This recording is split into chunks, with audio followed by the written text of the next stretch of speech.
ابراہیم علیہ السلام کو جن حالات سے گزرنا پڑا تھا اور جس طرح کا ماحول ان کے سامنے تھا، اگر غور کیا جائے تو ہمارے بھی حالات حضرت ابراہیم علیہ السلام کے حالات سے ملتے جلتے ہیں۔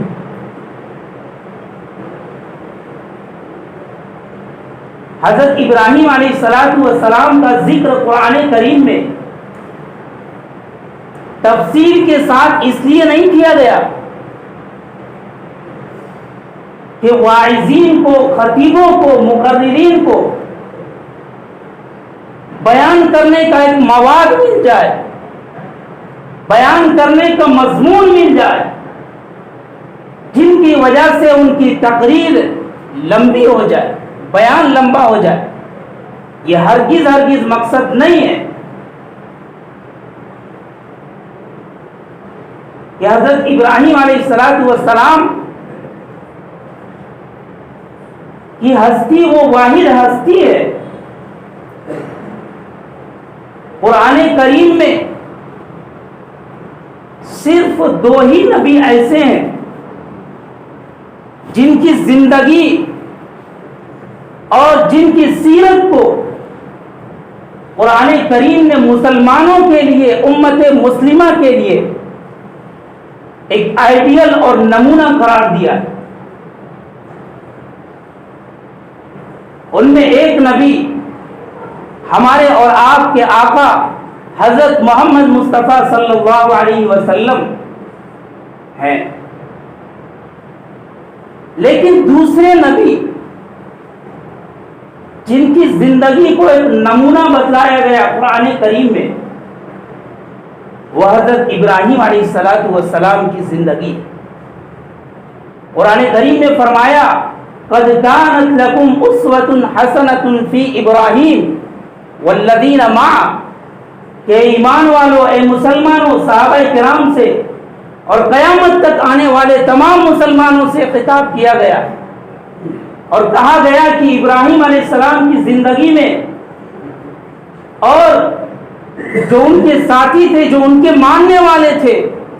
ان کی زندگی میں تمہارے لیے نمونہ ہے، اسوہ ہے۔ اس سے یہ پتہ چلا کہ جس طریقے سے اللہ کے نبی علیہ السلام کی سیرت اور زندگی ہمارے لیے نمونہ ہے، اللہ تبارک و تعالی نے ہمارے نبی صلی اللہ علیہ وسلم کو مجموعی طور پر 2 حالتوں سے گزارا، ایک خوشحالی کی حالت اور ایک تنگی کی حالت۔ تنگی کی حالت سے مراد جہاں پر معاشرہ سازگار نہ ہو، جہاں پر کھل کر اللہ کی عبادت کرنا، اللہ کے دین کی طرف بلانا، یہ کھلے عام اجازت نہ ہو۔ اور دوسری حالت اور دوسرا دور جس سے نبی کریم صلی اللہ علیہ وسلم کو گزارا ہے، وہ مدینۃ المنورہ یعنی مدنی زندگی ہے، مدنی دور ہے، جس میں آپ کو اس طرح کے حالات کا سامنا نہیں کرنا پڑا۔ غرض یہ کہ اللہ تبارک و تعالیٰ نے نبی صلی اللہ علیہ وسلم کو دونوں حالتوں سے گزارا ہے تاکہ قیامت تک آنے والے مسلمان خوشحالی میں اور تنگی میں، جبکہ کافروں کا غلبہ ہو، اسلام کی حکومت نہ ہو، مسلمان بظاہر مجبور ہو، مسلمان بظاہر مظلوم ہو، ایسے حالات میں مسلمانوں کو رسول اللہ صلی اللہ علیہ وسلم کی زندگی سے ایک روشنی ملے، مسلمان نبی کریم صلی اللہ علیہ وسلم کی زندگی سے وہ روشنی اور نور حاصل کرے اور پھر اس کی رہنمائی میں اپنی زندگی گزارے۔ اسی طریقے سے حضرت ابراہیم علیہ السلام کو بھی گزارا ہے کٹھن حالات اور آزمائشوں اور ابتلاؤں سے، تاکہ آنے والے مسلمانوں کو مشکل حالات میں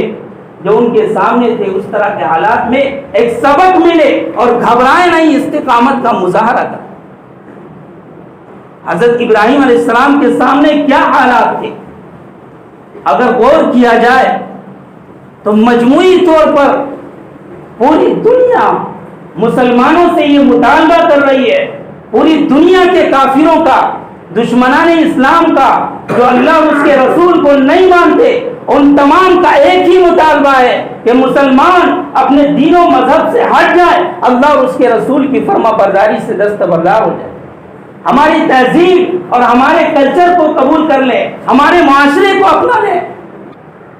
یہ ساری دنیا کا مطالبہ ہے۔ اگر ہم غور کریں اور دیکھیں تو حضرت ابراہیم علیہ السلام کی زندگی کی ابتدا اور آپ کے امتحان کا آغاز یہی سے ہوتا ہے۔ چنانچہ حضرت ابراہیم علیہ السلام نے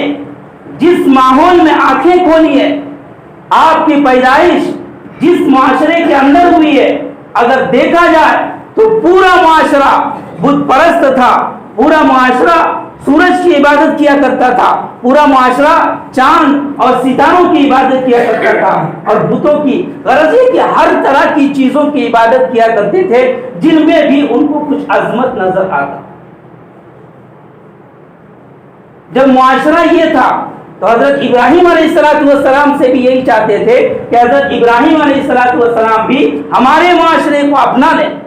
اور جس طرح حضرت ابراہیم علیہ السلام کی قوم میں اپنے معبودوں کو لے کر، اپنے دھرم کو لے کر جس طرح شدت تھی اور جس طرح سختی تھی، ان میں بھی یہی پائی جاتی۔ بالکل وہی حالات ہیں جس طرح حضرت ابراہیم علیہ السلام سے مطالبہ کیا جا رہا تھا، آپ اپنے دین و مذہب سے باز آ جائیں، یہی مطالبہ ہم سے بھی ہو، چاہے وہ کسی بھی شکل میں ہو، چاہے مسلمانوں کو تکلیف پہنچا کر ہو، مسلمانوں کو ڈرا دھمکا کر کسی بھی صورت میں ہو، ان تمام کا مجموعی طور پر مطالبہ یہ ہے مسلمان ہمارے جو ہے معاشرے کو قبول کر لے، ہمارے دھرم کو اپنا لے، یہی ان سب کا مطالبہ۔ لیکن حضرت ابراہیم علیہ السلام ایک جلیل القدر پیغمبر اور نبی ہیں۔ حضرت ابراہیم علیہ السلام کی زمین نے ان چیزوں کو گوارا نہیں کیا کہ ان کے حالات کو اور ان کے معاشرے کو اپنا لیں، ان کے رہن سہن، ان کے جو ہے زندگی کے اطوار و طریقے کو اپنے اندر داخل کر لیں اور اللہ کی عبادت، اللہ کی دعوت، اس سے باز آ جائیں۔ حضرت ابراہیم علیہ السلام نے گوارا نہیں فرمایا۔ چنانچہ حضرت ابراہیم علیہ السلام نے سب سے پہلے اپنی دعوت کا جو آغاز کیا ہے وہ اپنے ہی گھر کے لوگوں سے کیا ہے، اور خصوصاً اپنے والد محترم سے کیا ہے۔ چنانچہ قرآن کریم نقل کرتا ہے حضرت ابراہیم علیہ السلام نے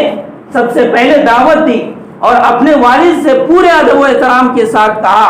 یا ابت لم تعبد ما لا يسمع ولا يبصر ولا يغني عنك شيئا، اے ابا جان آپ کن چیزوں کی عبادت کرتے ہیں؟ ان چیزوں کی جو نہ دیکھتے ہیں، جو نہ سنتے ہیں، اور آپ کو کسی بھی طرح کا فائدہ نہیں پہنچا سکتے ہیں، آپ ان چیزوں کی عبادت کرتے ہیں۔ حضرت ابراہیم علیہ السلام کے والد جن کی عزت تھی اس دعوت سے پہلے، ان کا جو خاندان تھا اس معاشرے کے اندر باعزت تھا، لیکن جب حضرت ابراہیم علیہ السلام نے دعوت دی تو آپ کا والد اس قدر برہم ہوا اور آپ کے اس دعوت اور اس مشن سے اس قدر ناراض ہوا کہ اس کے والد نے کہا، لئن لم تنتهِ لأرجمنك وهجرني مليا، اے ابراہیم اگر تو اس مشن سے باز نہیں آتا ہے، اس دعوت سے باز نہیں آتا ہے، اللہ کی طرف بلانے سے باز نہیں آئے گا، ہمارے معاشرے کو نہیں اپنائے گا، ہمارے ریتی رواج کو نہیں مانے گا، تو ہم تمہیں سنسار کر دیں گے، یعنی پتھروں سے مار مار کر تمہیں جو ہے ہلاک کر دیں گے۔ حضرت ابراہیم علیہ السلام اس کے باوجود باز نہیں آئے۔ حضرت ابراہیم علیہ السلام کی دعوت کا یہ چرچا نمرود تک پہنچا، جو اس وقت کا ظالم ترین بادشاہ تھا اور اپنے آپ کو لوگوں سے خدا کہلواتا تھا۔ ان کے دربار میں حضرت ابراہیم علیہ السلام کو بلایا گیا۔ کس قدر جو ہے کٹھنائیوں کا سامنا، اگر دیکھیں آج تو دنیا مسلمانوں سے بھری پڑی ہے۔ تاریخوں میں آتا ہے، روایت میں، کہ اس وقت پوری دنیا کے اندر پوری سرزمین میں حضرت ابراہیم علیہ السلام کے علاوہ کوئی بھی اللہ کو ماننے والا نہیں تھا، کوئی بھی توحید پر قائم نہیں تھا، لیکن حضرت ابراہیم علیہ السلام کا استقامت دیکھیے اور جو ہے اپنے ایمان پر مضبوطی دیکھیے، اس ظالم بادشاہ کے سامنے کھڑے ہوتے ہیں جو اپنے آپ کو خدا کہلواتا تھا۔ قرآن کریم نے اس کو نقل کیا ہے۔ علم کیا آپ نے اس شخص کو نہیں دیکھا جو ابراہیم علیہ السلام سے جھگڑ رہا تھا؟ کس بارے میں؟ فی ابراہیم علم تر الی الذی حاج ابراہیم فی ربی، ان کے رب کے بارے میں جھگڑ رہا تھا۔ حضرت ابراہیم علیہ السلام نے دلیل دی اور کہا اذ قال ابراہیم ربی الذی یحیی و یمیت، ابراہیم علیہ السلام نے کہا میرا پروردگار وہ ہے، میرا رب وہ ہے جو زندگی بھی دیتا ہے اور موت بھی عطا کرتا ہے۔ چنانچہ اس نے جو ہے یہی بات ثابت کرنے کے لیے جو ہے دو لوگوں کو بلایا جن کی جو ہے پھانسی ہونی تھی، ایک کی ان میں سے، اس کو بلا کر کے کہا کل تمہیں پھانسی ہونی تھی، جاؤ میں تمہیں جو ہے رہا کرتا ہوں۔ اور ایک وہ آدمی جو بالکل بے قصور تھا، اس کا کوئی جرم نہیں تھا، اسے جو ہے سر عام جو ہے قتل کر دیا گیا۔ اور حضرت ابراہیم علیہ السلام سے کہا کہ دیکھو میں بھی رب ہوں، میں بھی اللہ ہوں، اس لیے میں بھی زندگی اور موت دیتا ہوں۔ حضرت ابراہیم علیہ السلام سمجھ گئے کہ یہ جو ہے موٹے دماغ کا ہے، یہ جو ہے بیوقوف ہے، یہ سمجھتا نہیں ہے کہ زندگی اور موت کا مطلب کیا ہوتا ہے۔ حضرت ابراہیم علیہ السلام نے اپنی دلیل بدلی اور فرمایا کہ فإن اللہ یأتی بالشمس من المشرق فأتی بہا من المغرب، کہ میرا رب وہ ہے جو مشرق سے سورج کو نکالتا ہے اور مغرب میں ڈباتا ہے، لہذا تم بھی ایسا کر کے دکھاؤ کہ تم جو ہے مغرب سے نکال کر مشرق میں ڈبا دو۔ ظاہر سی بات ہے وہ ایسا کر نہیں سکتا تھا، جب وہ اس سے عاجز آ گیا، اپنی دلیل نہیں دے سکا۔ حضرت ابراہیم علیہ السلام ذرا تصور کریں، ظالم بادشاہ کے سامنے، اس کے سامنے جو ہے حق بات کس قدر دلیل کے ساتھ اور کس قدر مضبوطی کے ساتھ کہہ رہے ہیں۔ اسی کو اللہ کے نبی علیہ السلام نے فرمایا افضل ترین جہاد وہ یہ ہے کہ کسی ظالم کے سامنے، کسی ظالم اور جابر بادشاہ کے سامنے حق بات زبان سے نکال دی جائے تو یہ جو ہے افضل ترین جہاد ہے۔ حق بات کو لوگوں کے سامنے بیان کر دیا جائے، کسی ملامت کی پرواہ نہ کیا جائے تو یہ افضل ترین جہاد ہے جو حضرت ابراہیم علیہ السلام نے پورے اطمینان کے ساتھ کیا۔ بظاہر آپ کے پاس کوئی لاؤ لشکر نہیں تھا، بہرحال جب وہ عاجز ہوا، اس نے حضرت ابراہیم علیہ السلام کے بارے میں یہ فرمان جاری کر دیا۔